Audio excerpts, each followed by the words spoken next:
Hello and welcome to the Penalty Box Perspective podcast. My name's Nathaniel and I'm joined once again by my good friend Matt.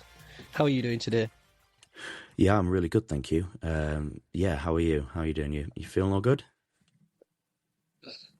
Gonna be honest here, mate. I'm a bit rough for wear. Had a busy weekend going to watch the NFL in London and spent last night screaming my head off at Parkway Drive. So my voice is a little crackly today, so apologies if I'm not just coming through nice and clear as I was done before. But good times with feeling worse for it now. You feeling any better from last week? Yeah, just stuck around with this really irritating cough. However, I'm hoping I am going to be sounding a bit better this week. I'm hoping. I've been having some technical issues sort of over the last few weeks in relation to my kind of microphone setup and everything, but I'm hoping I've got that all resolved now. I'm going to be coming through much more clearly and ready to go. Fortunately, just in time for the regular season. It's here. We've got through the off season, we've got through the pre-season, and now the NHL season's back. Oh, can't wait. We're recording this on Tuesday, the day it's going to be released, which means the first game's tonight. Panthers at Blackhawks at 10 p.m. I can't wait. Well, 10 p.m. UK time. I can't wait to watch that game. Hopefully it'll be a good one. But before we get there, we've got some news, some fairly big news to cover. And then we're going to go through each team and talk about sort of their pre-season results and everything around the team's pre-season leading up to tonight's first game. Absolutely. We had a little bit of a production meeting yesterday and we were making a decision over whether we were going to release on Monday like we usually would. But with the NHL season actually starting on the Tuesday, I thought, let's record on the day itself of the start of the NHL season. And you know what? It's a good job we did. Because between that production meeting and us sitting here now, maybe potentially the biggest news of the entire off-season has happened. So thank God we're able to get to that and not end up having to do sort of emergency podcasts and whatnot. But any of the questions around the imminent future of Connor McDavid have been resolved. He's signed a 2-year, $12.5 million contract to stay in Edmonton for the next 2 years. Connor McDavid was due to be an unrestricted free agent at the end of this year, but he's re-upped for 2 more years in Edmonton in what I think is a show-me contract for the Edmonton Oilers. Nothing to do with McDavid. I think he's saying, I'm going to give you 2 more years. I'm going to sign at a discount. Show me that we can put together a team that can win. And I think if there's no Stanley Cup left after those 2 years, I can see him going elsewhere. What are your thoughts on the McDiscount? I think it's crazy, especially when we're talking about Kaprizov signing for 17 mil. Like how McDavid's getting 12.5 for what is his prime years. I think his contract actually starts after this year, so he's got 3 seasons left. Correct me if I'm wrong, but he's got 3 seasons left in Edmonton now, which is his 28, 29 and 30-year-old season. Yeah, that's right. So really, yeah, it's a big, like, sort of decision there. Obviously, we talked about betting on yourself as an NHL player. I mean, what more has he got left to prove other than winning the cup? The pressure is all on the Oilers now. I mean, McDavid can say no more. He can say, like, look, I've took so many. That the gap he signed in terms of value, that's at least one very solid sort of first line of forward salary there. Or 2 like more squad-based players that can help build that team. But yeah, yeah. No, I think you're absolutely right. I think he's ultimately leaving the ball very much in Edmonton's court at this point and saying, I'm giving you 2 more years here. Like you said, that contract's not going to kick in until next season. I could have asked for the 17 that Kaprizov took. Instead, he's signing for 4.5 less than that. He's given them $4.5 million in cap space and in wiggle room, to try and put that team together and to win the cup. Like you said, McDavid's got nothing left to prove to anybody in terms of his actual skill and ability. The only thing that's missing is that championship for him. So, I think he's kind of done the right thing by everybody, and put himself and Edmonton in the best position to do so. Does make me think, though, when depending what happens, obviously with the rising salary cap, as we've talked about sort of at length, those 2 years, Connor McDavid sort of hitting 30 at unrestricted free agency potentially. That next contract for McDavid is going to be absolutely ridiculous. I could see him potentially cracking 20 million on that next contract, I think. Yeah. And I mean, it's a very tradable contract too. If you signed at really ridiculously high prices, nobody's going to be able to get to that. And I don't think a team's going to be sat there with 12.5 million worth of cap space necessarily that are going to be a contender. But even in like the off season, etc., when moves are getting made, like I just think with that amount of cap space, sort of a trade and re-sign kind of deal's still going to be there. So even if the Oilers every year they don't win the cup, there's going to be the same conversation about is he going to get traded, like each off season anyway. So I don't think it necessarily changes that all that much. Yeah, I don't think it necessarily changes that particular conversation. I mean, obviously, there is always the opportunity for Edmonton to retain half of McDavid's salary. So, technically, a team out there could obtain Connor McDavid for $6.25 million against their cap. I don't think Edmonton would be keen on retaining any of that salary, just to watch the best player in hockey go and win a cup somewhere else. But you never know. But as it stands right at this moment in time, McDavid is an Edmonton Oiler for this season and the next two afterwards. A little bit of news closer to our shores, and especially in the United Kingdom. It's very rare that hockey makes sort of main headline news, whether it be in sports or just in general news. But there was a very unfortunate incident a couple of years back now, in which Adam Johnson, who was playing in the elite league in the UK, sadly passed away when his neck was cut by the skate of Matt Petgrave. Now, there's been a lengthy investigation into Matt Petgrave, and I know that he was under investigation for potential manslaughter and that sort of thing. I know there was a lot of people analysing it, maybe over-analysing it, and suggesting that maybe he'd done it intentionally. I mean, ultimately, they've never been able to to prove that. But Matt Petgrave, the player who was unfortunately responsible for Adam Johnson's passing, has signed a contract in the ECHL with the Indy Fuel. So he's going to be playing back in North America. I was just wondering, Nathaniel, if you had sort of any thoughts on that at all. I mean, obviously he's been cleared by the UK police. They've decided that no further action is going to be taken into that particular investigation. But it seems as though he's back in the game. And yeah, what are your thoughts on that? Yeah, it's obviously a very sensitive subject. I've always had the line of ice hockey is a contact sport. A certain element to the game is punching each other in the face, oftentimes quite hard. So the term implied consent, in terms of like in contact sports, means that players can't be responsible sort of criminally or sort of civilly for injuries suffered on the ice or on the field or whatever kind of sport it is.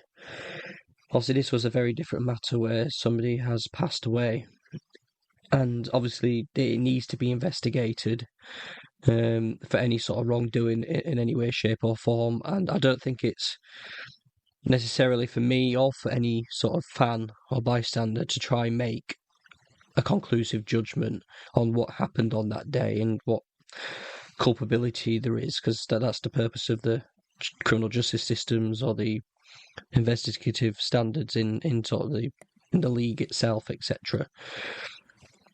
But I think Matt Petgrave is a player who, no doubt, didn't set out that day to kill anybody whatsoever.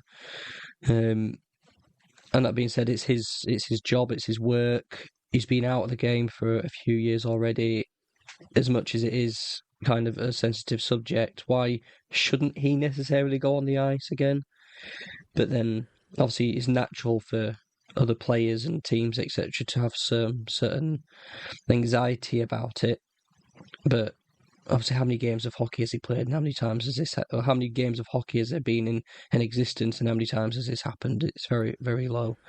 But it does bring up that conversation about the net guards and stuff as well. Yeah, absolutely. That was going to be my follow-up point. Was I know that net guards at the moment are kind of, especially in the NHL, are they're not mandatory. I know some players do opt to wear them. For to make sure you don't catch a stray skate blade, or just gives you a little bit of additional protection if you were to get hit in the neck with a puck or something like that. But it is something that I can see, certainly as player safety. I think as the game gets quicker and the game gets more physical, I do think that they will take sort of additional measures into ensuring player safety on the ice, which is what we want. And I think if you were to, enforce mandatory use of net guards, I can't see any world where that's going to cause the players too much sort of, grief or discomfort. I think the pros certainly outweigh the cons of that. But yeah, I agree with you. And it's not for us to be, making comments or theories about sort of police investigations and everything, but ultimately the legal process has been complete. There isn't going to be any charges brought on Matt Petgrave.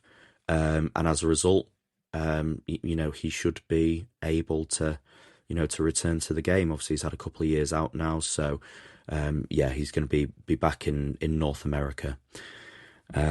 We also, over the pre-season, we said a final goodbye to a true legend of the game in Marc-Andre Fleury.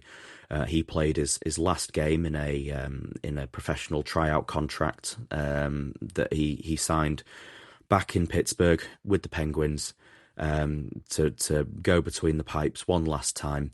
And I think that was a really, really classy move from the Penguins. They brought him in for the third period. He brought back the yellow pads and everything. It was a proper throwback for him. And I just think for someone like Fleury, who's been an absolute legend of the game, an undoubted Hall of Famer. I'm sure that his jersey number will most definitely go up in Pittsburgh. He's played around a few other teams as well. He's played for your Minnesota Wild. He's played for my Chicago Blackhawks. He's been in Vegas. He's, in the last couple of years of his career. But I just thought that was a really, really classy touch from Pittsburgh to let him take the ice with them one last time in a preseason game before he rides off into the sunset, or presumably the golf course. I think is quite often the case for these players. I do think it's such a nice moment, and I know in other sports and stuff they can have like testimonial games, but how often, you often see players going for like 1-day contracts so that they can retire as a Pittsburgh Penguin, etc. But I just think it was a nice touch that he was actually able to get into a game, albeit a pre-season game, but these are still important games for these teams as they get ready for the regular season. It's not it's not just a random game filled with old people and everything. There are actually players trying to get contracts in the NHL, etc. And yet he's like behind the post, etc. And I think it was really good of the Penguins. And it's sad to see him go as well. Yeah, he's been outstanding, hasn't he? Been absolutely outstanding. But it's definitely a retirement well earned, I would say. Absolutely. We'll miss all the stories of his pranks and everything as well. Yeah, But yeah, yeah, definitely, right. definitely. Shall we get into some pre-season hockey talk with all these games that have finally been played? We've actually seen some hockey. Well, I say finally seen some hockey. Here in the UK, we don't. It's not really broadcast on normal sports streaming services. And in the past 3 years, it's been on three different providers. If you want to watch the NHL, last year was on NHL TV, which I think was an okay service. And then DAZN bought out the rights coming to this season, but I don't know why. But they didn't get their backsides into gear, and we only managed to catch the last few games. Otherwise, we wouldn't be able to watch any of the hockey. So, how much of the preseason were you able to watch? I was able to watch a few bits here and there, mainly just with the Chicago games. In terms of actual live games, other than that, a lot of the condensed games that they show on the NHL app after the game's been completed, which is kind of like extended highlights. But yeah, try to watch as much as possible. And like we said, it's preseason hockey doesn't necessarily it's not the be all and end all of everything that happens and takes place. It's a good opportunity for some of those younger guys to stake their claim. It's a good opportunity for some of those, any teams with new coaches to try and get some systems gelling and, see how everything looks. I don't necessarily think it's too much of a barometer going into the season. And it's kind of played at 75% speed, I would generally say, barring two teams down in Florida that I'm sure we'll discuss. That was just absolute madness. But we'll start for the final time before the 25-26 season gets underway. We'll start in the Pacific Division with the Vegas Golden Knights. Yeah, the second team on our power ranking from a few weeks ago.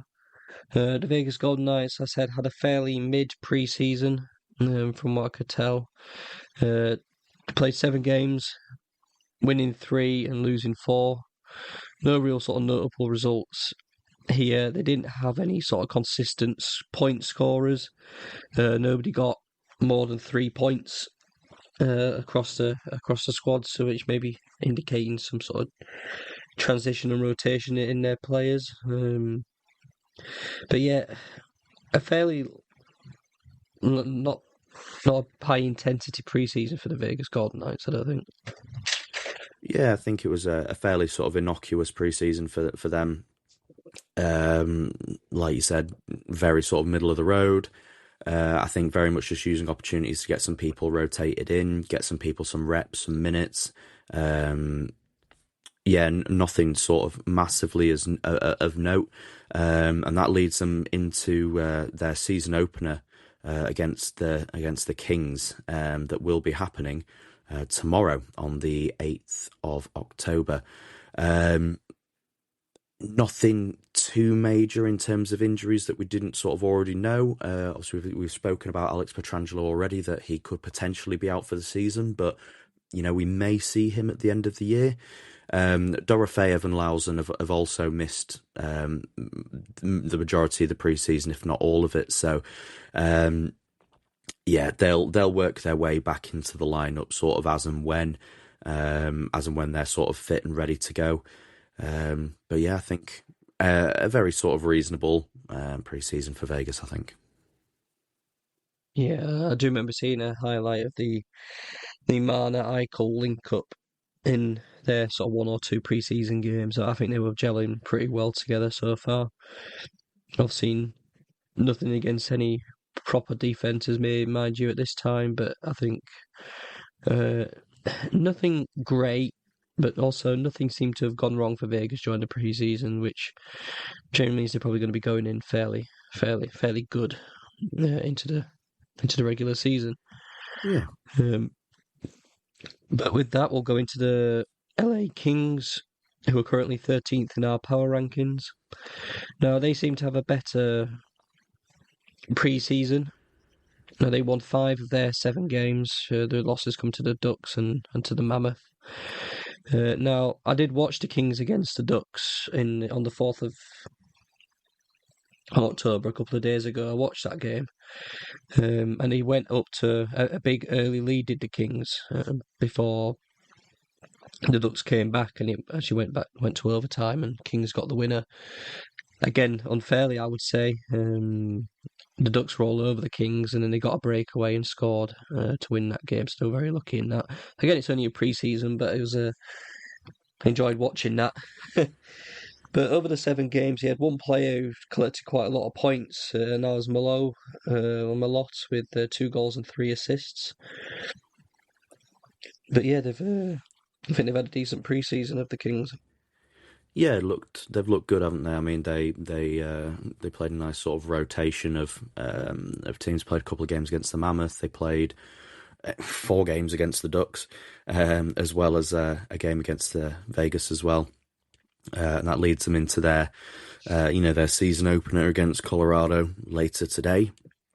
But yeah, 5 wins and 2 losses in the preseason, including a shutout in one of their wins as well. I think they'll be feeling quite good going into this season. Tricky opener against Colorado, but yeah, I think they're going to be feeling quite good. Unfortunately, they have lost Corey Perry sort of on a week-to-week basis with a knee injury. I don't think that's going to concern them massively at the start of the season. Corey Perry's, just keep him around for the playoffs. We know what he can do now. I don't think the Kings' regular season standings is going to be dictated by whether or not Corey Perry plays 82 games. So yeah, I think they'll just want to bide their time with him and use him when they feel ready. And they're going to miss Burrows as well, with an upper body injury until sort of mid-October time. So hopefully he'll be back sort of in a couple of weeks. But yeah, I think they'll be quite happy. Yeah. And with that, we'll move on to the Edmonton Oilers, who are 4th in our power rankings. Now, obviously, their pre-season's just been dominated now by the McDavid contract, so I don't think we'll deep dive into that too much now. But in terms of the actual pre-season, they played an 8-game schedule, winning half and losing half.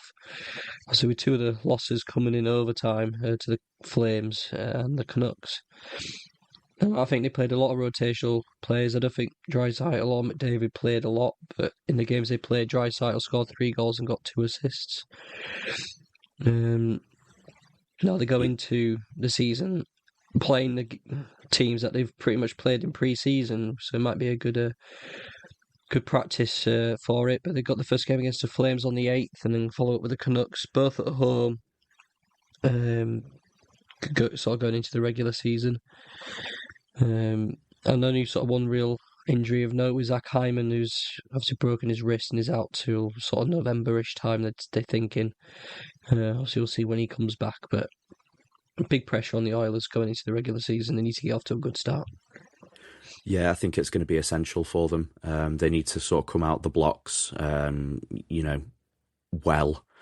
A couple of home games to start the season. They'll have their home fans behind them. Nice as well to see that Matthew Savoie's made the roster. Who's going to be a really nice young piece for the Oilers.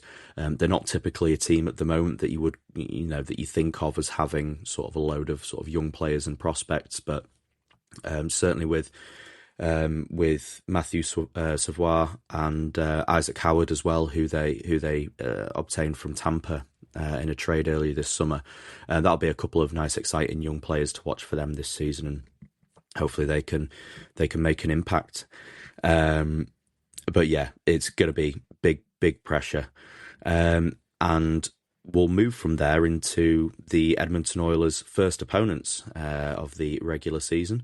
And that's the Calgary Flames. They had, again, an 8-game preseason with 3 wins and 5 losses. A good preseason for Morgan Frost with 2 goals and 5 assists. So, he was Yeah, really putting himself about and racking up those points, playing really well. Just no sort of key injuries of note for the Flames. Will be interesting to see how they how they get on. I think there's going to be a lot of eyes on Zane Parekh, like we mentioned, as well as Matt Graydon. And yeah, couple of games on a road trip to start the season with the Oilers and the Canucks on the road before they return home to face the St. Louis Blues in their home opener. But yeah, what are your thoughts on the Flames, Nathaniel? They were our 20th ranked team in our power rankings. Yeah, I think with the Flames they played quite a weakened team throughout most of the preseason. Obviously, quite a few losses. I think Frost was playing on the first line for most of these games, getting in lots of game time, playing against other teams, sort of weaker players potentially. But I think he did have a very good preseason. He was a joint top scorer in the preseason. If that's a record that you want to keep hold of and put it on your CV. But yeah, they cut some big losses. They lost 8-1 to the Canucks in the penultimate preseason game. Hopefully that's not the result when they go back in a week's time. But yeah, again, Yeah, interesting to see what they do next year. I think yeah, for this definitely. I year. think they'll be a team looking to sort of make some steps and hopefully, make some pushes up the standings. But I think that will sort of hinge quite a lot on their young players and how well they bed in. And kind of completing that round robin trio that we've got from the Oilers and the Flames that moves us to the Vancouver Canucks, who had a pretty decent preseason actually, 4 wins and 2 losses, including an 8-1 win as well. So they were against the Flames as we discussed. So. Yeah, decent preseason for them. Really encouraging to see Quinn Hughes getting 6 points in the preseason and Philip Hronek as well getting 5 points there as well. So they'll be really encouraged, I think, with Hughes seemingly kind of overcoming his injury woes and getting back out there and being productive. They'll be really really happy with that. So yeah, they're starting their season against the Calgary Flames on the 9th of October at home before going away to the Oilers on the 11th. So yeah, good preseason I think for Vancouver, and I think after last season that'll have been exactly what they wanted. Yeah, a bit more stable, going on a good step rather than a bad step. They are going to miss Niels Hoglander for sort of month or so with a lower body injury. Obviously, he's been out all the preseason. They've seemed to be doing all right in the interim. Obviously, you'll see it when the actual games matter. But I think the Canucks have had a better preseason than they probably expected themselves. But yeah, good for them. Yeah, very good. They'll go into the Anaheim Ducks. Now, obviously, they're our 22nd team on our power ranking. However, we both projected for them to come third in this division. They are a pet team of mine. I do like the Ducks. I mean, I watched that game against the Kings, as I said, and the way they came back and showed signs that they're gritty. They've had a good preseason, I'd say. They've won 4 and lost 3. I will say that every game they've lost was to the Kings. Oh no, yeah, oh yeah, every game they lost was to the Kings. They played the Kings 4 times and did beat them once. But yeah, the only team they lost to was the Kings, which isn't a bad shout. Jackson Lacombe, who has actually got a new contract, actually, a new Mammoth contract, 8 years for 9 million average annual value.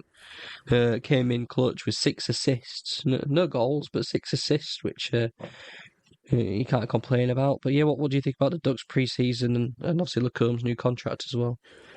Yeah, I mean, with Lacombe's new contract, I mean that literally happened a day or two after we were speaking about Mason McTavish's new contract, and we spoke about how maybe the Ducks are setting that sort of internal cap at $7 million, and then literally like 48 hours or so after that, Lacombe goes and signs an 8-year deal for $9 million. So again, the beauties of sports podcasting and how quickly your information can become outdated. But yeah, wouldn't change it. But yeah, a great deal for Lacombe. Very similar to the Luke Hughes contract, and Lacombe's a fantastic young defenseman and someone who, again, don't think he's maybe, if you were to maybe average out that value of that contract, I wouldn't say he's maybe a $9 million defenseman right at this moment in time, but he will be in like a year or two. So that contract's going to be fantastic value. And also as well, seems as though we're going to be seeing some minutes this year for Beckett Seneca as well, who's the 3rd overall pick was it last year's draft or the draft before? We'll have a look at that. Yeah, things will be interesting to see the trajectory of Lacombe with Luke Hughes and Brock Faber and that sort of new generation of defensemen, how they track over across all these years.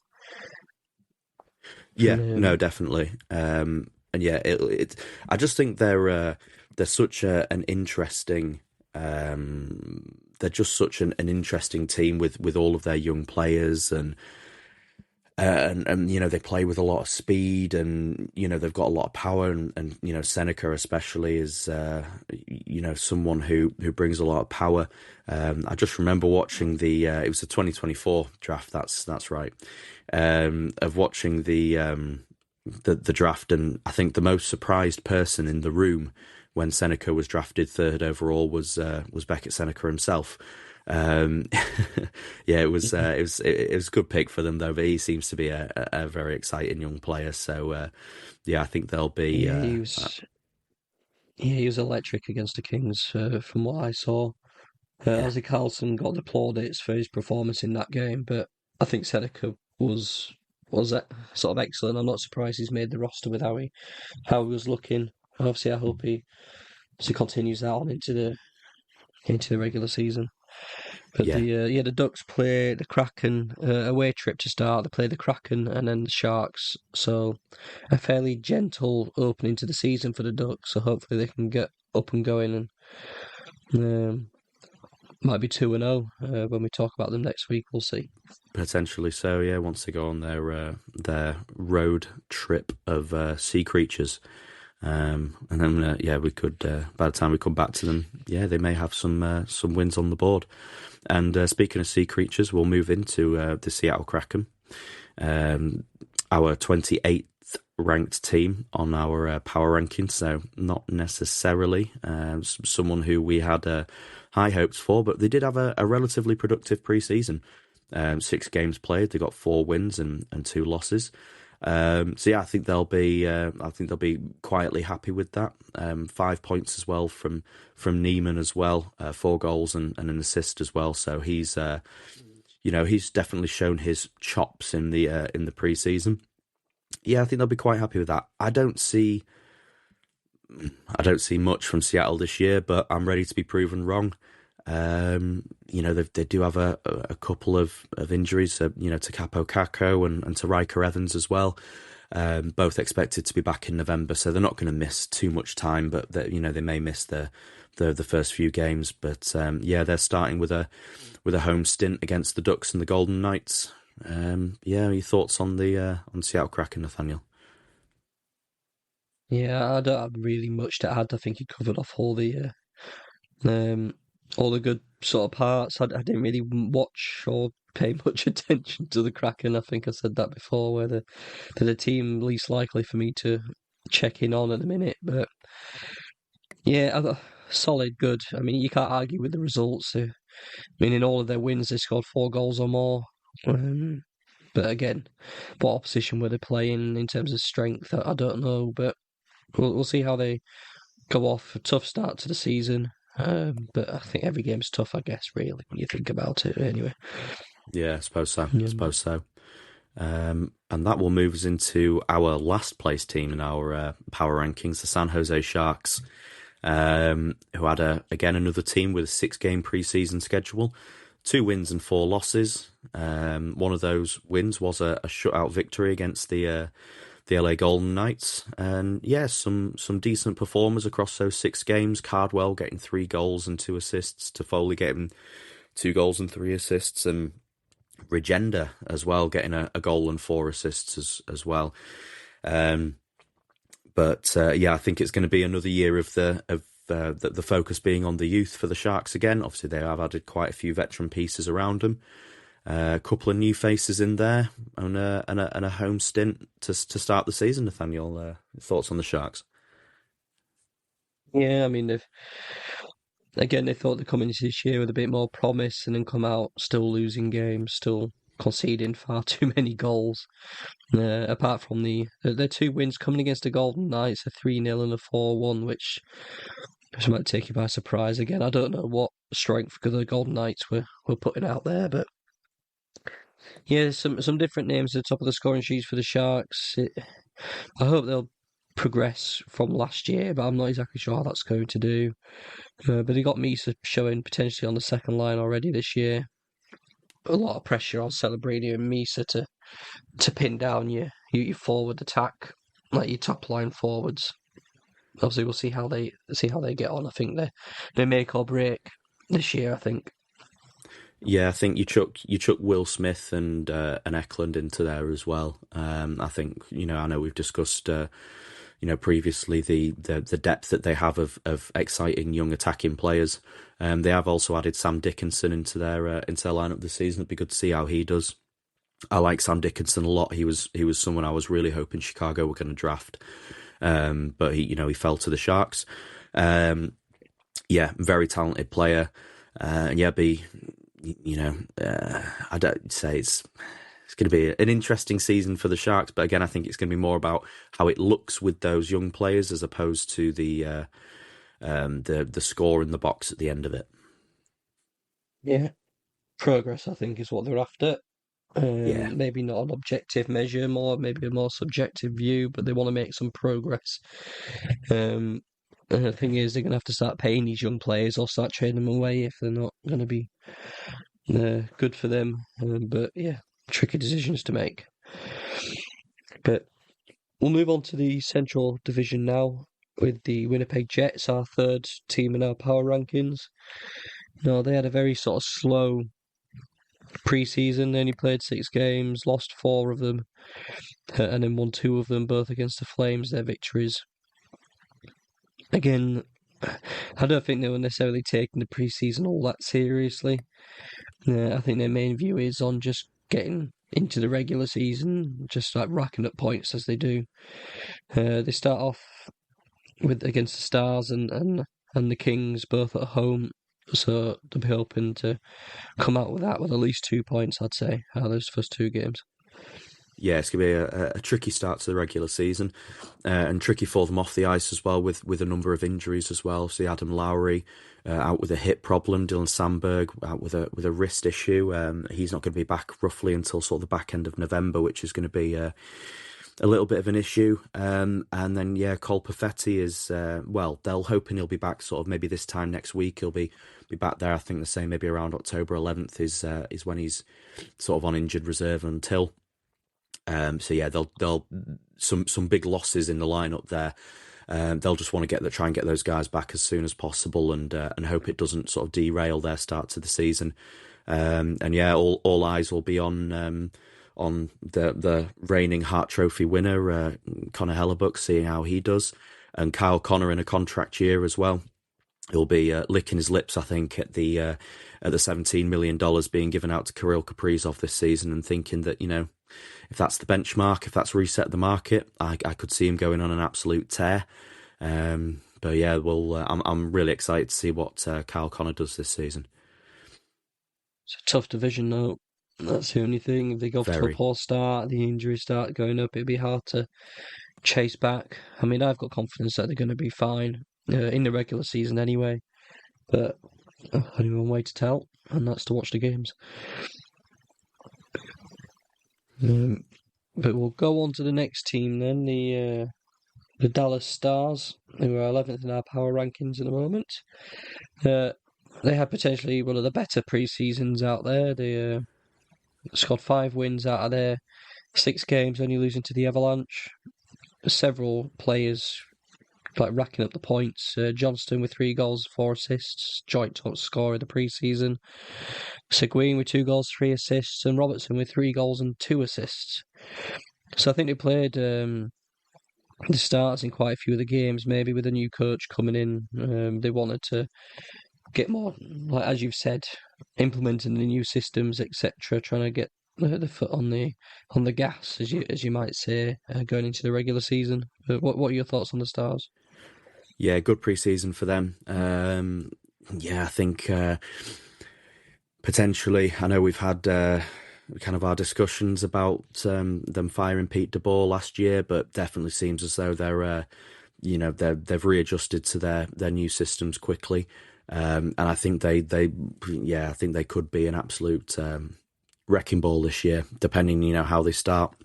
They are going to be missing, Jamie Benn for a few weeks up until sort of mid-November with an upper body injury. But again, I think they've got more than enough.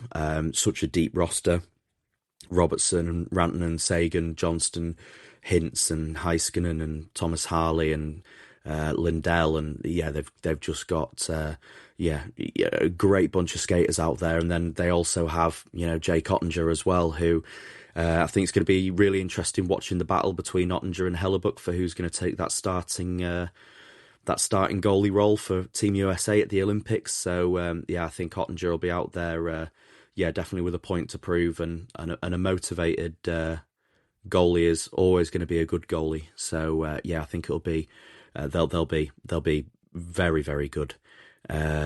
Tricky start to the season, like we said, with a road trip away at the Jets and the Avalanche, but I think they'll come away at least with a win out of one of those 2 games and getting them off the mark.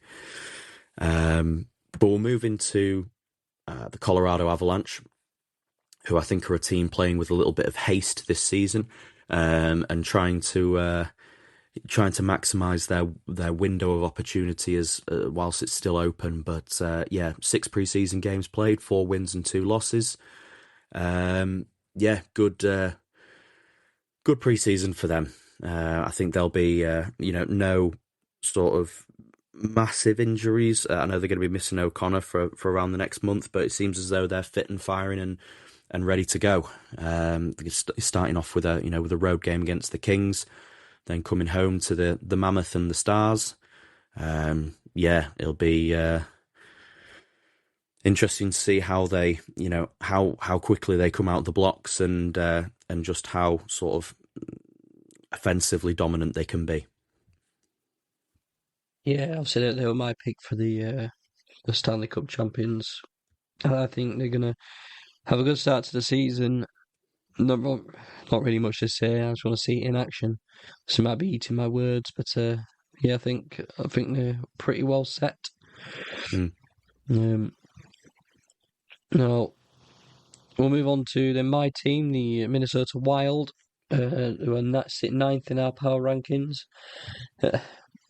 Again, a bit of a mediocre preseason, I'd say. We did win 3 and lose 3 out of our 6 games, but I mean, from the highlights I've seen, etc., I wasn't particularly impressed. I'm hoping it's just sort of warming up. I know we were testing a few youngster players to try to fill out who's going to fill out the bottom of our roster.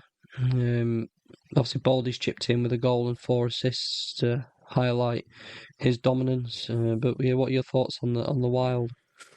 Yeah, I think maybe there was some slight distractions on the ice, maybe with obviously everything happening with Kaprizov. They've got that all squared away now. So now they can just, bring all their focus back to the ice. I think it's been a good off-season, good pre-season, for Minnesota. I think, more off the ice in terms of getting everything sorted with their contracts and, Gustafsson signing a new deal as well. And obviously you've got Kaprizov sorted. You've got Zeev Bujem coming in as well as Danila Yurov as well.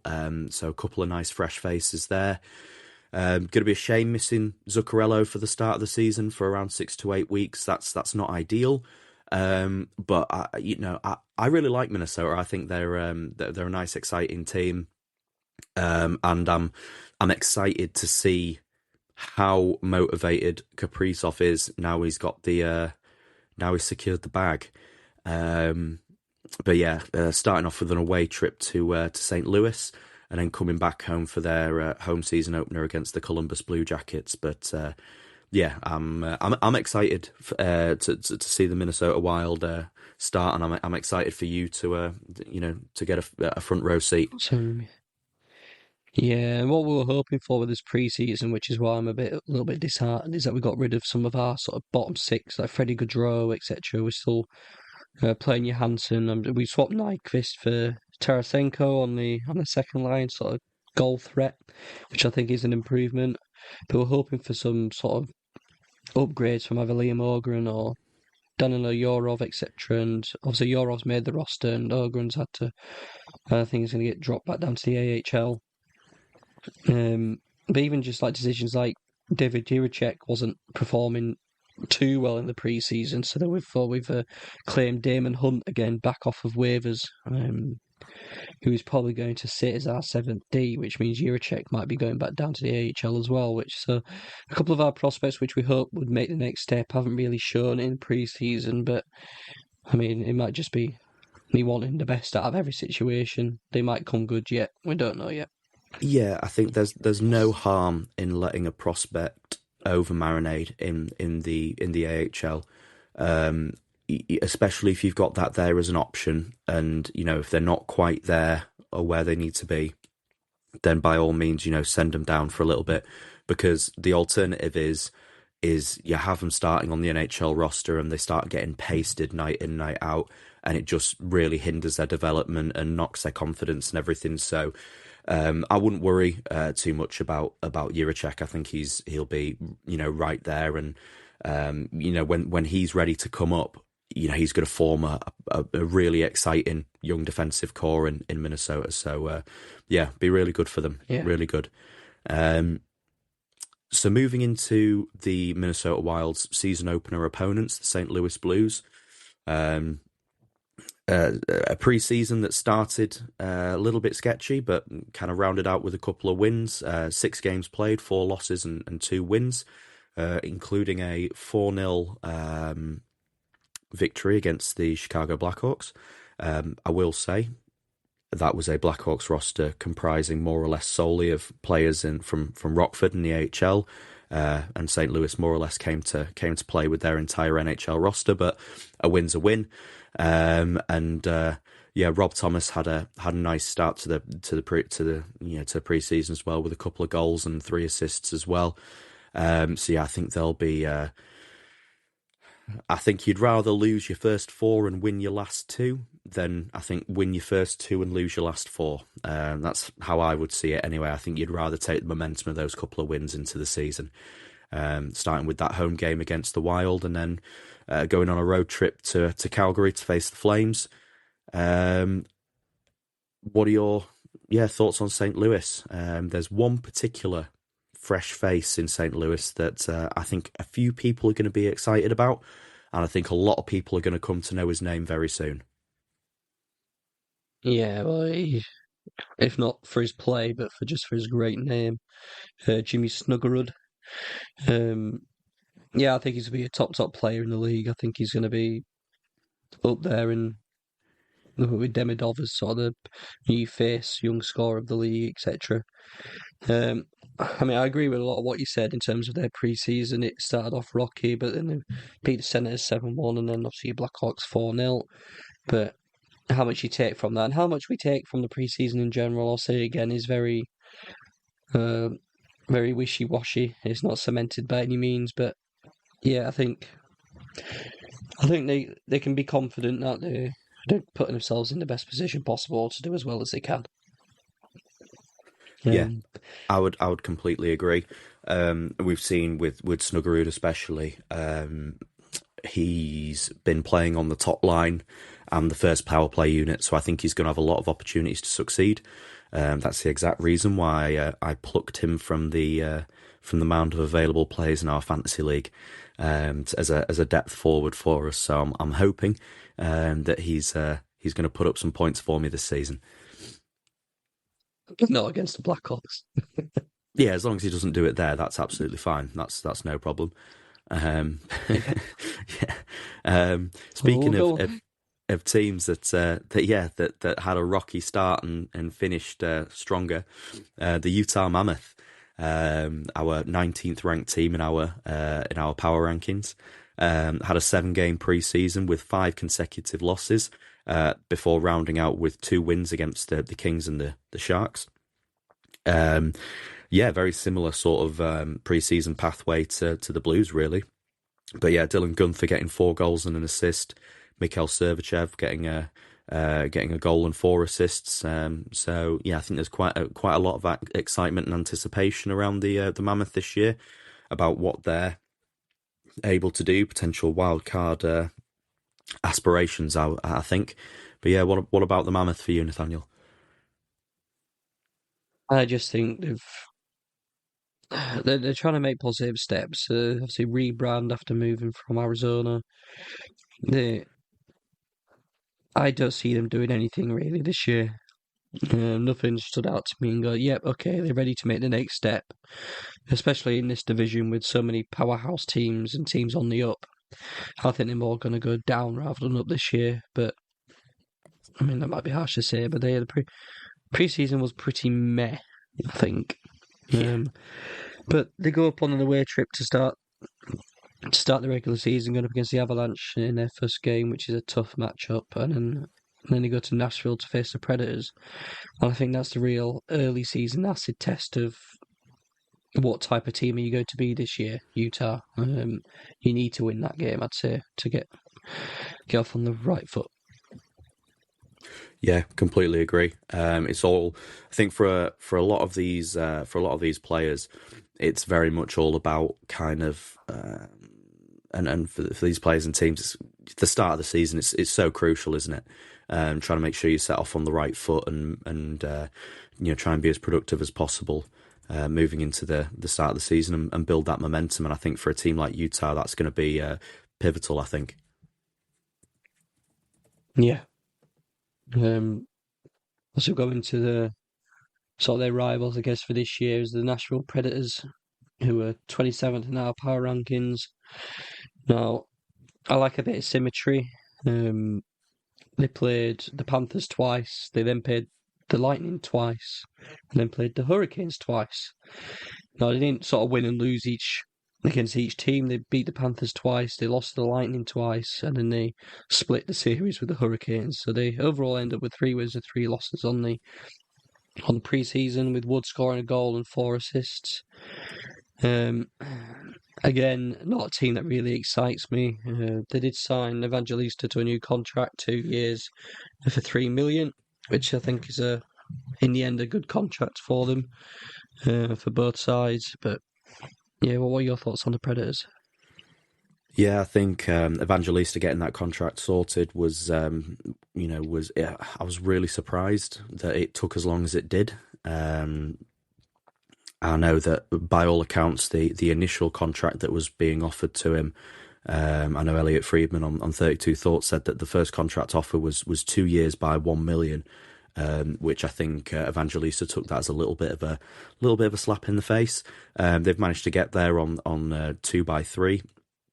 But yeah, that'll be good to have him tied up there. He's an exciting young player, and Joachim Kemmel as well had a really nice preseason. He had a fantastic play against Carolina, in overtime, where he absolutely laid someone out in the middle of the ice, and then a couple of minutes later was able to go and get the overtime winner. So yeah, really exciting for him, and also Brady Martin, the 5th overall pick in this year's NHL draft. Had a really impressive preseason. I do still think he's. I do believe he's going to be going back to Sioux Greyhounds this season. But there are players who a team can give, I believe, an 8-game tryout. I think at the start of the season you can basically play a young player for the first 8 games of the season and then make a decision if you are going to be sending them back to their team in the CHL or if you're going to keep them up. But it sounds as though he's played with the speed and the physicality that they were expecting. So yeah, really nice to see someone come out the gate so quickly and fit and firing. But yeah, decent pre-season, I think. There. Yeah.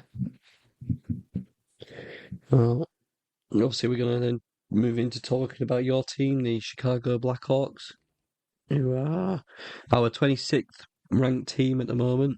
I'll let you lead the way on your Blackhawks. How do you think you did this pre-season? Yeah, it was a decent pre-season, I think, and despite some of the results, I think that they played really well. Obviously, Jeff Blashill coming in as head coach, it was always going to be quite it's not easy to transition to a brand new system.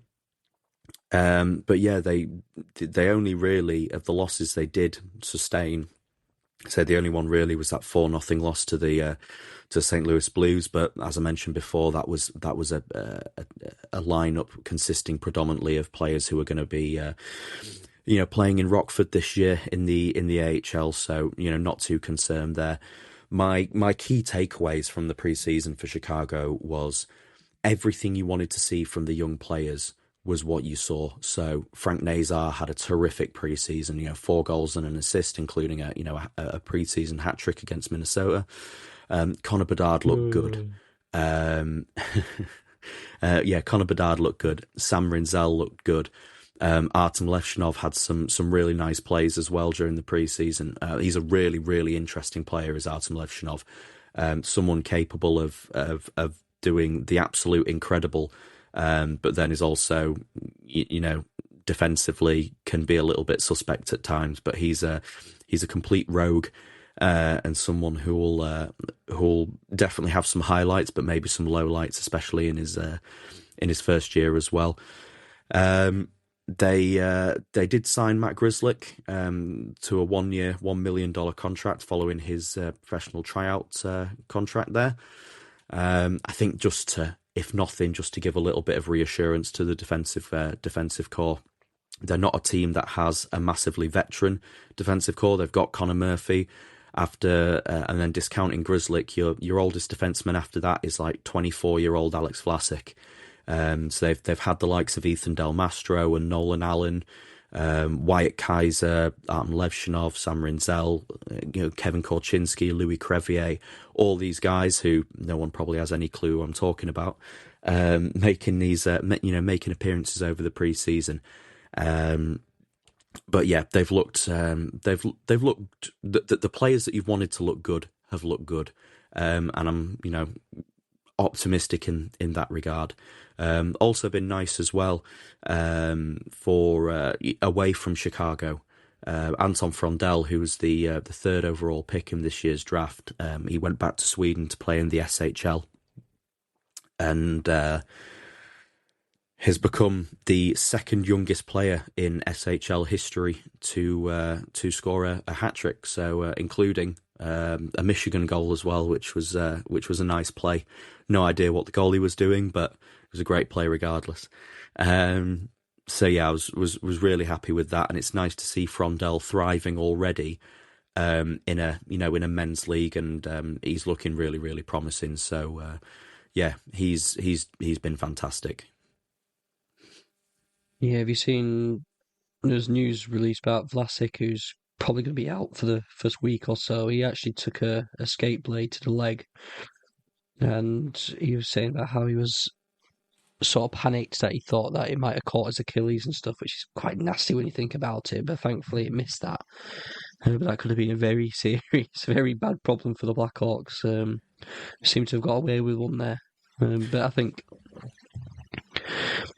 a lot like the Ducks, I like the way the Blackhawks are resetting with the youth. They seem to be hitting it off. All the rookies are doing well. I just hope they do carry it through, I guess, on your behalf. Obviously they've got the the luxury going up against the Stanley Cup champions in the Panthers tonight. We'll see how they get on there. But then they go to they go to Boston, face the Bruins, and then open at home to the Canadiens as well. So they'll be hoping for a decentish start. But no, I think hopefully they might be able to make a bit more progress this year, the Blackhawks, I think. Yeah, I think that's it. I mean, it's the start of the season, so I'm always going to carry some optimism. But yeah, it'll be good to see what happens. And yeah, I'm excited. Well, I don't know if I'm excited to watch them start the season against the Panthers, but we'll just have to see what happens. Yeah, I've got a good feeling about your team there. I think they even might overtake the Predators and the Mammoth. I don't think they're going to be playoffs by any means, but I think they're going to move off the bottom of the Central. I do think that. That'd be a good season for me. I think getting off the bottom of the Central Division, having those young players take the next steps, and hopefully another impressive season from Bedsy and co. But we'll move into the Atlantic Division. Starting with the Toronto Maple Leafs, our 8th ranked team in our power rankings.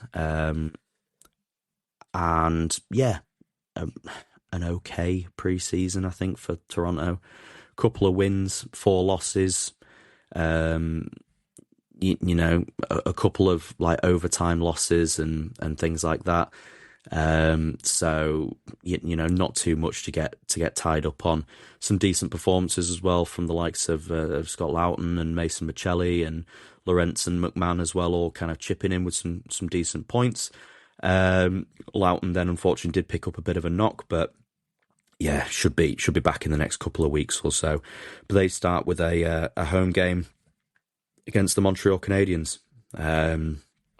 So going to be a tricky game to start the year. But what are your thoughts on the Maple Leafs, Nathaniel? Yeah, I mean, it's pretty much predicament of them. They scored goals this pre-season, lots of them. It's just their defense when they're holding up again. I'm not exactly sure on the strength of the team they were playing all the way throughout, but I think they could be hopeful. I think they're going to hit the ground running again. See how they do without Marner, but I think the big story, I guess, is obviously they've signed Stolarz to a new contract, a 4 by $3.75 million contract. That came fairly quickly after the news that Wall's going to be out for an undetermined amount of time, really, dealing with some personal issues. We talked about that previously, so we won't go deep into that. But I think with both of those goalkeepers not being like top tier, you would say they're operating on a tandem basis, and they're now down to one. So when Stolarz isn't doing well, who are they going to turn to? Are they going to be able to keep up? That's my big worry coming out of the pre-season for the Maple Leafs, I think. Yeah, I would say that's fair. They'll be happy to have got Stolarz over the line, and they'll be hoping that Wall comes back as and when he's ready. As we discussed, no need to force him back in sort of any sort of quick time. I'm sure they'll be able to hold everything down in the meantime.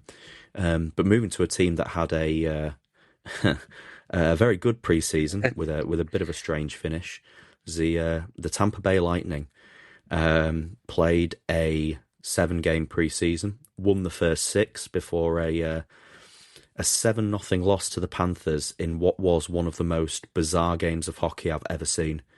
I don't know if you saw the highlights of that, Nathaniel. Well, I watched obviously saw all the news articles come out about it and thinking, right, well, this is definitely a game I need to watch the highlights on. And the NHL highlights package, the condensed game, 10, 11-minute long clip, showed the goals, which you see a 7-0 loss, you think, oh, they got absolutely hammered. This wasn't a 7-0 hockey game. This was an 8-0 hockey game. We'll go into that in detail as well. But you just watched, they didn't show any of the penalties. They just showed power play after power play after power play. It cuts across to the bench and you see there's like 3 players sat on the bench. And you think, what is going on? The highlights package isn't showing anything here. So then you go on to like the team's highlights packages, and then you say, this is what's actually happened. Yeah, This was not a hockey game. It was This was a brutal, wasn't it? WWE. Oh, it was a rumble. It was an absolute Royal Rumble. They brought up 6 guys from the AHL. 5 of them got got game misconduct. And the penalty minutes was off the charts. But this is where I know, we've got Florida as our next team. This is where I was really baffled by Florida as to why they were sort of nibbling so much at it. I mean, Florida came out more or less with a pretty strong roster, and the Lightning sent up, some let's call them fodder, guys from the AHL who aren't going to be playing, and they've brought them up with the intention of going out there and cracking some skulls and throwing some punches, and that's exactly what they did, and Florida ended up completely biting on it. And I know that Ekblad seemed like he picked up a bit of a knock in that, and it's just it was an absolute it was a very interesting spectacle, for sure. I don't know if you could even go as far enough to call it a hockey game at that point, but it really. Sorry, go on. No, I was just going to say they start their season with a couple of games at home, so I'm sure their fans will be G'd up after watching that and seeing what John Cooper and everyone brings. Obviously, their pocket's going to be a little bit lighter now after the team got fined $100,000. John Cooper got fined $25,000. So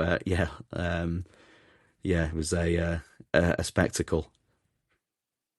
I'm all for. We're called the Penalty Box Perspective podcast, and we do look at the PIMs, like penalty minutes and things like that. And I love a good scrap in heated competition. I think that's what makes hockey is like the next level game in compared to other sports in terms of that. But when it's important, when games are on the line, etc., you got that edge to it. But this just started with Saborin, who's an AHL player, targeting Ekblad, pretty much boarding him. He gets up dazed and confused, and then he cross-checks him to the face, and then drops to mitts, and then starts punching him in the face. Meanwhile, Ekblad's still like, what the bloody hell's going on here? I just think that isn't what makes hockey great. That was just dirty, no, it felt a bit cheap, nasty play. Felt a bit cheap, didn't it? I think, and it just continued on and on and on. It just set the tone for the game, I think. It just completely set the tone, and I think because he was able to go and do that, and he was able to go lay that hit, and then get that cross check, and then start just absolutely kind of throwing haymakers at him. It just completely it set the tone, and say we're all for people being sat in the penalty box. Don't get me wrong, but it was unlike anything I've seen. 14 seconds, Matt. He was on the ice for 14 seconds and then got misconducted, a match penalty, out the game. And now he's been banned for 4 games, whatever that means. He's probably got fined half of his wages, which Tampa Bay are probably going to backhand him the money back anyway. But this is just you get on your high horse about Matt Rempe for the Rangers. I'm sorry to drag him into it here, but at least he tries to play hockey. Tries. This wasn't no attempt to play hockey. Yeah. Well, that's it. But he's going to be immortalized now, isn't he? That's going to be played in highlight packages for the next 2 decades, and he may end up amounting to nothing more than an answer in a trivia question. In terms of the Panthers, they had a bit of an up and down pre-season, obviously highlighted massively with the loss to Barkov, and putting that alongside Kachuk as well. It's going to be tricky for them, but they had a bit of an up and down pre-season. Wasn't too bad. They did manage to get Nico Mikkola signed to a very very reasonable 8-year, $5 million extension. And I was wanting to talk to you about this, Nathaniel, because obviously us being based in the UK, it's a completely different system as to how everything works. And people in North America, they raise it as a point, but the NHL seem to insist repeatedly that it's not a problem at all, and that is on the kind of state tax issue. Now, I personally think it provides teams with a massive a massive advantage, sorry, as to when they can utilize it, and ultimately, each team is allotted the same salary cap, but because you've got sort of income tax-free states like Florida, for example. So you've got the Panthers and you've got the Lightning, and it also benefits Vegas as well, as that's a no-tax state as well. And it ultimately means that these teams can sign players for a cheaper salary cap hit, whilst it's not actually impacting the player themselves, because they're ultimately coming out with the same amount of money because of how the tax works, etc. But that surely does provide teams with with an unfair advantage. I mean, Gary Bettman seemed the commissioner of the NHL, remains firm and steadfast that it's not a problem. But yeah, what are your thoughts on that? I just it absolutely blows my mind, kind of when when you read about it and how it impacts teams up and down the league. Yeah, I mean, it's tricky because it transverses just a sporting like sort of background that then turns the conversation into more political conversations, not only in one country in America but also across borders into Canada. Gary Bettman knows that he will have absolutely no control over what different states will do financially, etc. And what is the answer then? Do they then change the salary cap depending on where the tax is? And then it gets a bit messy. Then it gets a bit. There's no right or wrong answer. I think it's kind of just a case of they've got to set the cap where it is. I mean, you transfer it over to the UK and for football or soccer, etc. And you're seeing all these players who will leave to go to Saudi Arabia to get paid millions and millions of pounds and stuff. And is that diluting the sport, etc.? And by the end of the day, we still get a good product on the field for the most part in the Premier League. It's not like it's not like a secondary league because of that. So then I bring it back to the NHL, and okay, you can see that in terms of the Florida Panthers and the Tampa Bay Lightning have made the Stanley Cup so many years in a row, etc. But I guess I need to do a bit more research to have an actual answer. I feel like I'm waffling, not really giving much of anything. But how much of an advantage is it because of the salary cap stuff? That would be my question. Is it worth transversing this out from the sporting conversation to a more political conversation, or is it just a case of this is the sport, this is the cap? We're not going into any more specifics about it. Yeah, I think that's probably pretty much the viewpoint that Gary Bettman takes on it. I mean, I'm of the opinion that I'm all for sports being as fair as possible, especially when you're dealing with a hard salary cap that is every team in the league needs to stick to. And I just think that the administration that would be required, I think it's worth it because it creates a more fair product. The only problem is that anything that is going to be implemented in the league has to be run through all the general managers, and they need a certain percentage of general managers to agree. And obviously you are never going to get the general managers of those tax-free states to agree to that, and as a result it kind of knocks it flat. But it's tricky, and like you said, it kind of traverses sports into more of a political field, and I know there's very strong feelings on keeping the two separate. So I just thought it was worth mentioning because I think that Mikkola getting that $5 million for the next 8 years. I was shocked because it seemed sort of massively underpaid. Well, not massively underpaid, but I would have thought he would have been able to go and get at least 6, maybe 6.2 or something like that. But ultimately what that does is with McDavid though. Yeah, like in McDavid in Edmonton, he's took a discount because he wants to be part of a winning team and saving salary crap for other players. And maybe Mikkela's just like, oh yeah, I could make a bit more money elsewhere, but am I going to have the success that I'm getting here? Yeah, that's true. Yeah. That's true. And also, yeah. And in all seriousness, when we talk about salary cap and rules and making sure everything's fair for everybody else, and then we have a system like the draft where the worst team gets the better spot so that rosters can be sort of more aligned so that one team doesn't just win the title every year, year after year after year after year. But then, because of principles to keep people playing competitive, etc., they introduce a gimmick like the NHL lottery. Now, I like the draft lottery because it adds a bit of fun and mystique about it, and it does keep teams interesting. But if you're going to, on one hand, enforce a salary cap and making adjustments to make it equal for every team, but then, oh, you're the worst team in the league by far because you've got the worst team and the worst roster in the league by far.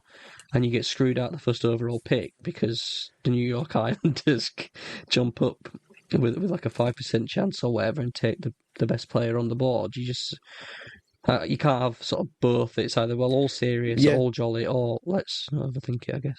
yeah, no, I agree with that. To be fair, that's a very good point. Right, we'll make a hop, skip, and a jump out of Florida now. We'll jump up the. I wanted to touch on one thing on the Florida. Sorry to interrupt, but No, go on. while we Sorry. talk about Mikula as well, I know we talk about the Battle of Florida, but I don't know whether you saw this, and I didn't sort of address it before. But Mikula was given a game misconduct in that game against the Lightning. Later returned to the game, they couldn't keep track of who they threw out and who they hadn't, and he actually assisted a goal. Right. Which was then 15 minutes in real time, 7 minutes of game time after the goal was scored. They took the goal off the board and resent Mikula packing. Yes, no, yeah, it was an absolute, yeah, it was an officiating disaster, wasn't it? But I suppose when you've got so many players ending up in the box and trying to keep track of who's on the ice, who's not on the ice, who's got misconducts and who hasn't, then yeah, it just ended up being a bit of a mess. I think the players should know and the team should know themselves, and I think he might be in for a suspension here, actually, even after signing a new contract. He might have some time with his feet up. Yeah, he could get a couple of games, couldn't he, I think? Yeah. Anyway, so I'll let you go on to the next team. Sorry to interrupt you there. No, not at all. Not at all. Right, the Ottawa Senators, our 17th ranked team in the power rankings for this season. Another reasonable preseason across the board. 6 games played, 3 wins, 3 losses. Yeah, very reasonable. There'll be a team hoping that again their young players can sort of spearhead their drive into this season. They're starting on a road stint against the Lightning and the Panthers. Yeah, mainly I think they'll be hoping that Batherson can get back into back onto the ice and into the lineup as soon as possible. I think that'll be one of their main sort of key areas. But yeah, very reasonable preseason I think for Ottawa. Got plenty of minutes out to everyone who they needed to. A couple of hefty losses in a 5-0 and a 7-1. But then they did also get a shutout victory against the Devils, and it was a very sort of fair to middling preseason for the Sens. A bit more inconsistent to a lot of the other teams we've talked about. They've had some highs and some lows. Not much really to discuss for the Senators, really. It was kind of, other than that, that's pretty much it. So unless you've got anything more to say on the Senators, we'll move on to the Canadiens. No, yeah, we'll move into the Canadiens, I think. Yeah. So I think they had a great preseason to the Canadiens. They're 15th in our power rankings. A whole litany of scorers. I won't name them all, but pretty much every player you could expect all chipped in at some point. But they round off with a 4-2 record from the preseason. They did lose to the Maple Leafs 7-2 and to the Senators 3-1, but in between that they got some very good results. And I think what's going to be tough for them is that they start this season with a heavy 3-game week, all on the road trip. But they travel from Montreal to Toronto, then to Detroit, and then to Chicago. So they're going about quite a bit to start the season, the Canadiens. Yeah, it's always tricky starting with a road stint. You want to try and get in front of your home fans as soon as possible, but Yeah, like you said, good pre-season for them, I think. And what they'll be excited about is that, yeah, the players who they would want to put up those, those good performances did. Hudson was in amongst the points, as was Newhook and Suzuki, Demidov, Matheson, Cole Caulfield. So they had all the players you wanted to be productive were. They've got Trudeau and Gooley and Dobson. All kind of on day-to-day sort of injury watch. We're hoping that they can sort of maybe get back on the ice at some point in that road trip. And David Reinbacher as well is on a more week-to-week basis. So yeah, they'll be hoping they can get everyone back. That's a little bit of damage there to their defensive core. But they've, I think as good as their defensive core is, and even you throw Hudson in there as well. I think calling him a defenseman's a bit of a stretch. At 5'9" and a very offensive player. It's for me, it's all about how they look going forward. They're such an exciting team, like arguably one of the most exciting teams to watch in the NHL, I think. And I just think I'm of the opinion that the NHL is a significantly better product when teams like the Montreal Canadiens are good. Original six franchise, iconic team, iconic logo. I just think they are hockey heritage, aren't they? And you want to see teams like that kind of being competitive and being exciting. So, yeah. Yeah. No, I think they're on for a bounce back. I think they're going to do well this year, and they're going to be one of the top watchers come watching, picking what game to watch. Moving forward. And somewhat contrary to that, I mean, there's one player on this next team which I think is one to look out for. But the 23rd ranked Detroit Red Wings, who had a pretty heavy preseason 8-game stretch, having won 5 and lost 3. Normally they're a relatively boring team, but I think one name to sum up their preseason is Michael Brantig-Nygaard, who obviously joint top scored the in the preseason with 4 goals and 3 assists, and was a live wire and has now made the roster as well. Yeah, he was a first round pick, I believe in 2023. I believe, but yeah, he was another one again in Chicago who I was kind of had an eye on as well, and was hoping that was someone they were going to pick, and he was definitely someone who got drafted, I think, lower than they were expecting. Yeah, he had an absolutely electric preseason. Dylan Larkin and Lucas Raymond as well, also having some good performances as well. But yeah, they're going to be having some fresh faces in there with the likes of Brantig Nygaard and Axel Sandin Pellicker and Emmett Finney as well. So yeah, I think we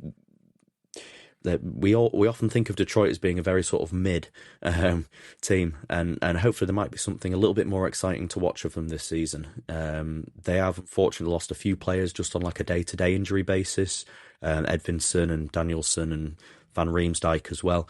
So I'm sure they'll come back in due course. But yeah, I think Detroit fans this year, I think, will probably be a little bit more optimistic than they would usually. Yeah. And I mean, they've got an exciting first few games at home against the Habs and the Maple Leafs. So I think hopefully they'll carry it through them. I mean, they've just come off a 2-game winning stretch against the Maple Leafs. We'll see how that translates to regular season hockey. But yeah, definitely I've got half an eye on the Red Wings. They'll very quickly be diverted to other teams if they perform how they sort of would normally do. But then again, they might get the full eye contact if they actually perform how we want them to, really. And with that, we'll move on to our 31st team in our power rankings, the Buffalo Sabres, who sort of split the preseason down the middle with 3 wins and 3 losses. Obviously, they won both their games against the Blue Jackets, lost both against the Penguins, and split the series with the Red Wings. So you had Norris scoring 3 goals and 3 assists, and Tage Thompson chipping in with 3 goals and 2 assists as well. I think they just had a very Buffalo pre-season. Nothing much really to really talk about. All the players that they had on day-to-day injuries should be ready for the for the regular season rather. But well, have you got any thoughts about the Sabres? No, not massively. um, Well, they start their season against the Rangers at home and then travel away to Boston and face the Bruins. So I think we'll move on then. In that case, yeah, we'll move on to the hopefully bounce-backed Boston Bruins this season. We'll hope. They're the 29th ranked team in our power rankings this year. Again, another kind of relatively split pre-season. 6 games played, 4 wins, 2 losses. Pretty reasonable, pretty reasonable pre-season. They won one, and one of their wins came in overtime. One of their losses came in a shootout. So I think they'll be relatively happy. They start on the road against the Washington Capitals before returning home to face the Blackhawks and the Buffalo Sabres. But yeah, definitely a team they'll be hoping to bounce back, and I think that they're a better team, I think, than last season suggested. So I think hopefully they'll work their way back up, I think. yeah, I think so too. Such a weird pre-season. They didn't really have any sort of top scorers. They're not carrying any injuries. They're not carrying any suspensions. There was no real drama of anything. So hopefully they can quietly go about their business and do better than they did last year. That's for sure. We'll see from there. Yeah, definitely. And we'll move into our final division as we come to the back end of the podcast now, and that is going to start us with the Washington Capitals, who had a very good pre-season. Actually, I would say 6 games played and 5 wins and 1 loss. Great pre-season, from Lapierre with a goal and 6 assists, and Sonny Milano as well with 4 goals and 2 assists. So a good pre-season for him. I think they'll be excited going into this season, and I'm really excited to see how Ryan Leonard does this year. He would be one of my kind of outsider picks for the Calder Trophy this year. I think the Calder Trophy is very much Ivan Demidov's to lose, but if he is going to lose it to anyone, I think that Ryan Leonard is potentially going to be one of those guys. He's going to hopefully be the beneficiary of an Ovechkin bump. I know they've played together a fair bit in the pre-season, but if they can get Leonard on a line with Strome and Ovechkin, that'd be a very exciting line to watch, and kind of the old and the new, passing of the torch and everything like that. So very exciting. Yeah, I think they did really well in pre-season. They'd like to carry that over. We've talked at length about how they're going to do this year. Capitals, they're kind of more of a divisive team. Are they going to do well because it might be Ovechkin's last, or are they going to tail off because he's already got the goal record? I think we'll see against the Bruins and the Islanders a fairly soft start to the season for the Capitals. So we'll see how they come out of those 2 games. You'd expect after last year for them to win both of them, but we'll see. Definitely.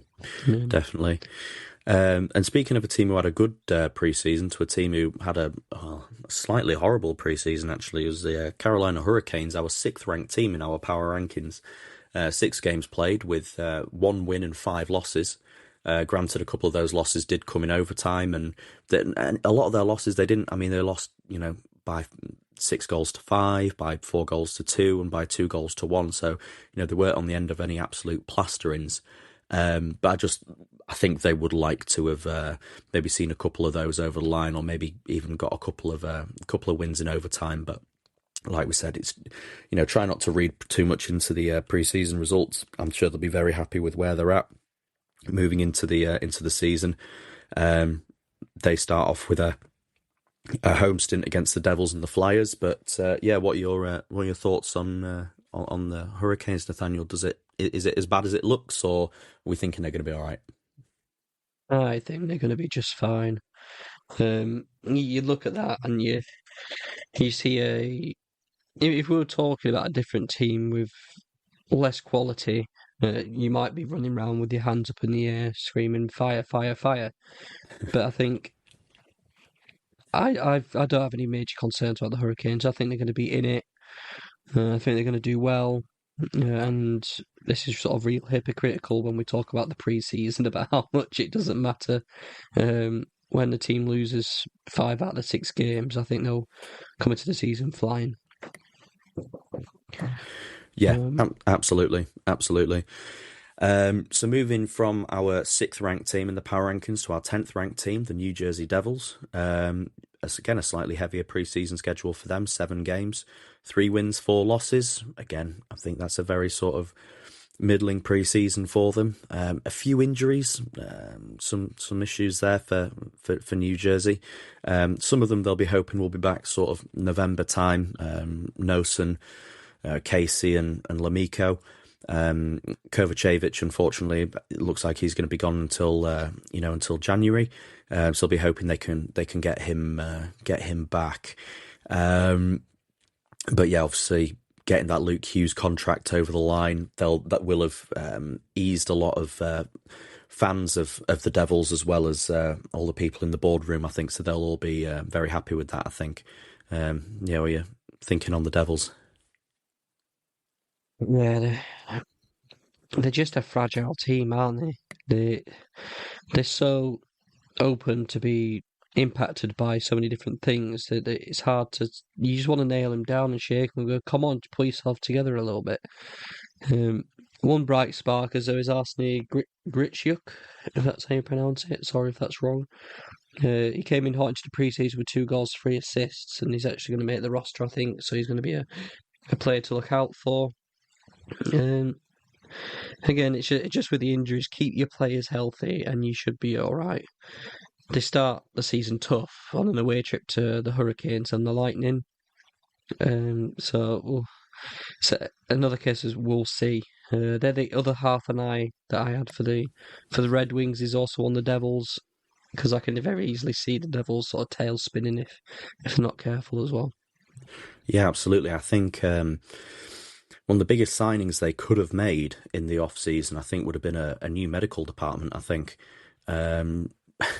Just, yeah, like you said, they just seem to be a team, unfortunately, that get kind of plagued with injuries, whether that's just very, very bad luck or whether they, unfortunately, just have a few players that are a bit more on the fragile side. But, yeah, I think hopefully the Devils could... if they're such a what if in terms of if they keep everyone fit and they keep everyone firing, they're an outstanding team.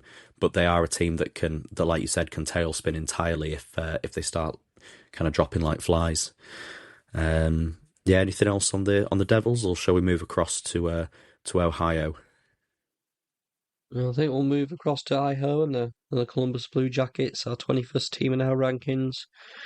Again, you look at their preseason schedule and you think, right, we've got a game against the Blues, we've got a game, and then 2 games against the Sabres, Penguins, and Capitals. And you think, right, even though it's preseason, we like to get a few W's on the board here.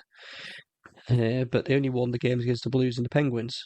They lost both games against the Sabres, the Capitals, and then lost a game against the Penguins. So it's kind of a underwhelming results-wise. They had no sort of standout players, scorers. They're generally low scoring for the most part across the board, as it were. So it's a bit of an underwhelming pre-season for the Blue Jackets in terms of like results.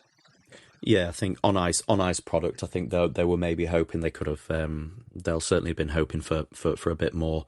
They'll be. I imagine they won't be too happy with what they've seen, but we'll try and not hold too much stock into that and see how it looks. Once we get sort of 5-6 games into the season, they are starting on a road trip. Starting the season in Nashville against the Predators and then against Minnesota. So yeah, it'll be. Tricky start, in terms of going on the road, but hopefully they'll be, if they can get out, if they can come out the blocks with a win against the Predators on the 9th, then I think that'll again soothe a lot of uncomfortable fans. Yeah, before they lose to the Wild on the 11th. Of course. Hopefully. We're moving to the 12th ranked team, and I think a team that's going to do a lot better this year than what they did last year, the New York Rangers. Again, they didn't really do too well necessarily in the preseason. They won 2 out of their 6 games. Sort of quite high scoring affairs. But I think the big thing for me for the Rangers is the stand-up player Noah Labour, who's got 2 goals, 4 assists. He's probably going to make the roster this year. Hopefully, could make an impact in the regular season as well. Yeah, absolutely. He had a great preseason. Picking up 6 points and everything there. I think they'll be really happy. And like you said, I think that he's they're a prime candidate for a bounce back. I think when they won the President's Trophy, I think they maybe slightly overshot it. Last year, they definitely undershot it. They'll be somewhere there or thereabouts between the middle, I think. But yeah, I fully expect the Rangers to have a bit of a bounce back.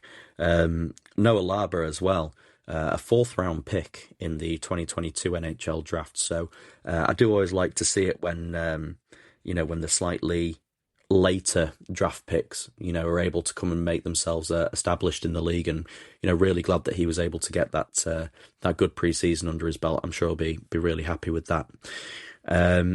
Got both Miller and Panarin on day to day. I'm sure they'll be hoping that they can get back on the ice as soon as possible, especially Miller, with him being the new captain of the Rangers. But they start with a home game against Pittsburgh before going on a bit of a road trip to Buffalo and then to Pittsburgh as well. So all kind of keeping relatively close to home. But moving across from one side of New York to the other, our 24th ranked team, the New York Islanders. Again, another kind of fair to middling pre-season for the Islanders. Nothing particularly to get too excited about. Nothing particularly to say pull the fire alarm on either. A good pre-season for Cal Palmieri and Matt Barzal and Duclair as well. And just nice to see that Barzal's going into the season healthy, ready to go. He's another one who, the Islanders' success is kind of almost pivotal on Barzal being able to stay on the ice. Yeah. And they've announced that they're having a slight tweak to their tactics again. Having played on Horvat's wing for the past couple of years, they're making more of an effort to make it sort of a 2-line tandem. Obviously, it's an issue Edmonton face with Draisaitl and McDavid is, do you play them both on the same line together or do you separate them? And I think this year they're moving back to centre again. They got a couple of new faces, obviously Matthew Schaefer on the D line as well. Again, this is another one that is an interesting team to see what's going to happen with the Islanders. You can't really sort of pin down exactly where they're going to go. They're going to be better or worse or just about the same. I'll probably say they're going to be about the same following the pre-season. I haven't seen anything that's going to change anything too drastically. Yeah, I would agree with that. Obviously, they lost Noah Dobson, replaced him with Matthew Schaefer. Schaefer had some really nice plays throughout the pre-season, so I'm sure he'll be, the fans will be very excited and good for Schaefer to sort of get on the ice with his teammates and be able to, kind of work himself up to being ready. But yeah, I'm excited to see Schaefer this year. I think he's going to be a good one to watch. I just hope they don't carry on. I know with the game against the Rangers, they were purposely trying to protect him from Matt Rempe. Rempe was charged on the forecheck, and they're having to get forwards to commit blocking him to stop him from getting to Schaefer, which is your sort of stud defenseman. I'm not sure how often a tactic that is to be used, but I think if you're impacting your breakout play because you're trying to protect a D-man from a forward, then that isn't a good sign for me. I'm hoping that was just to get him more comfortable on the puck in the NHL at the more sort of normal speeds, and he can handle himself when it comes to actual crunch time. Yeah, I think that's it. I think it's just, I did see that as well, and I just think it's more purely for the fact of, look, we've just got the number 1 overall pick. He's here in the lineup. We want to try and get him as comfortable as possible, and the last thing we want is him getting sort of bulldozed by an absolute thug, and derailing the pre-season. So anything they can try and do to try and sort of protect him, but I don't think that they would sort of adopt that tactic in the regular season, or I'd certainly like to hope not anyway, because I think that's that's not a way to play productive hockey, I don't think. And if he's going to be the number one overall pick, he's going to have to sort of stand on his own 2 feet and defend himself, I think. Okay, we'll move into our final two teams, the Pittsburgh Penguins, our 30th ranked team in our power rankings. And you know what, results wise, decent for Pittsburgh. Started with a couple of losses, but then finished with sort of 5 straight wins on the trot, and Sidney Crosby getting 5 points in the preseason, which, Crosby doing what Crosby does. So they'll be happy with that, I think.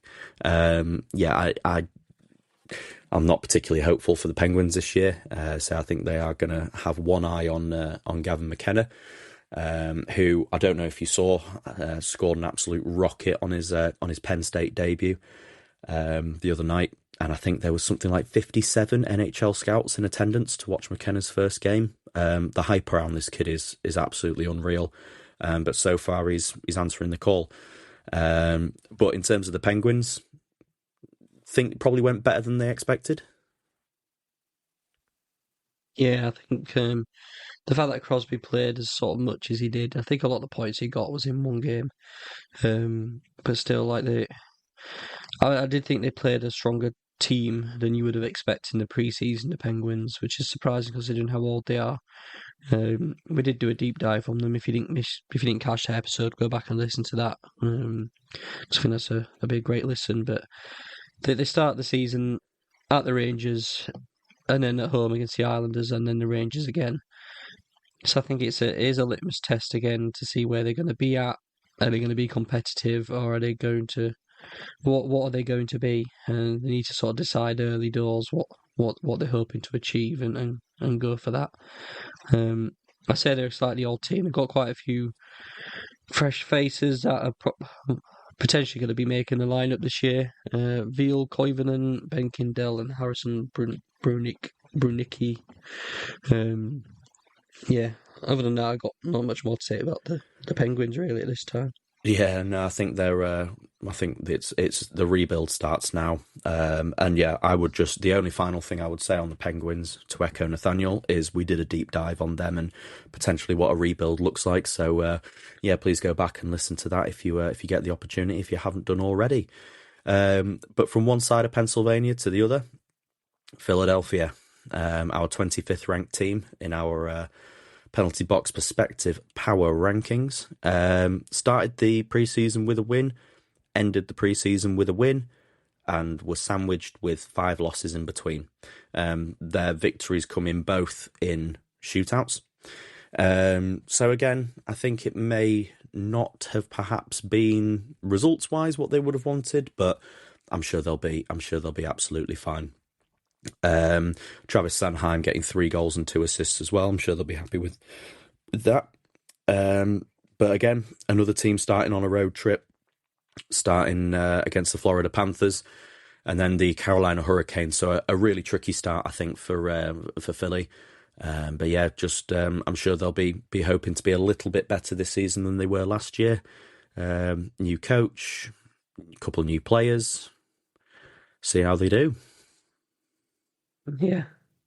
I didn't watch any of the Flyers games really this preseason, so I'm not exactly sure of the standard they were putting down. But when you get so many losses in a row, I just hope it doesn't impact them mentally to think, oh, we're in for another bad year again this year. But yeah, we'll see how they do. Obviously, away trip to Panthers and Hurricanes, a tough start to the year. We'll check back in on them next week and see what our thoughts are on them, really, I think. Yeah, I know, absolutely. But that brings us to brings us to all 32 teams covered. And we are approximately, where are we at the time of recording? We are at 2:20 in the afternoon. So we are around 7 hours and 38 minutes away from puck drop in Florida for the start of the NHL season. Yeah, what we thinking, Nathaniel? We happy? We excited? I'm so excited. It's nice the first game's a bit earlier on, so we're not staying up too late having to watch it. But I'm sorry to say, my money's still on the Panthers for this first game tonight. I don't know Well, about you. yeah, yeah, we'll see. We'll see. Yeah, yeah. There'll be the banner raising ceremony and everything beforehand, and yeah, it'd be good to see. It's a nice little test for Chicago out the gate and see how their young players look. So I'm not expecting a win tonight, but I think the game's going to be a bit more competitive, I think, than people think. I think anyone expecting the Blackhawks to go out and get waxed sort of 6-0, I would, put a pin in that and we'll revisit it. But I say that will absolutely get clipped up. I've absolutely just signed the death warrant for the Chicago Blackhawks. What an absolute fumble on my end. I apologise to the Blackhawks organisation because I've just signed off your victory. Well, I've signed off Florida's victory for tonight. I think you need to stop talking now, mate. Yeah, I know. I've lost my head. Yeah, but it won't be remiss to recount the Pims winner for the pre-season. AJ Greer coming in at 41 minutes penalty time in the pre-season. Obviously, partially stemming from the war of Florida, but yeah, what a result by him! Congratulations! Massive congrats to AJ minutes. Greer. He was one of the standout penalty minutes accumulators last season as well. So carrying on in true form, and massive congrats to him. Do you want to tell people where they can find us on socials? Yeah, absolutely. So you can find us on both X and Instagram at the PBP Podcast.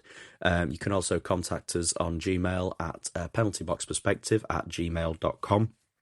If you've got any suggestions, feedback, or anything for the show that you want us to cover, or anything that you think we've missed. As always, as well, on both Apple and Spotify, please leave us a 5-star review if you can. It really, really helps us get pushed out into into the algorithm. And I know it's still early days here in the in for the Penalty Box Perspective. I've really, really enjoyed covering everything in the off season, and I'm really looking forward now to getting into sort of a regular format with the week to week of the NHL season. But yeah, thank you so much to everyone who's listened already. I've already received some really nice feedback from people who, one of the nicest pieces of feedback that I've got from both of us is it's two guys who sound like they know what they're talking about. So, I will take that as an absolute win. But yeah, I've really enjoyed it. I've really enjoyed being able to sit here and chat hockey with you over the off season, Nathaniel, and really looking forward to what the season brings. Yeah, the season grind begins, and I can't wait for it. Watching game after game on highlights and trying to stay up late watching all the games. It's I hope people do find enjoyment from listening to this and hopefully get a bit more of an understanding. Please get in touch if there's anything you personally could feel could be better. Obviously, we're always looking for feedback, but I am certainly enjoying it, which is which is a good thing. If we weren't enjoying it, Matt, then we wouldn't be doing the right thing, would we? But yeah, I'm looking forward to watching a game tonight, and we'll see you later on this week with another podcast from the Penalty Box Perspective. So take care. We'll see you next time.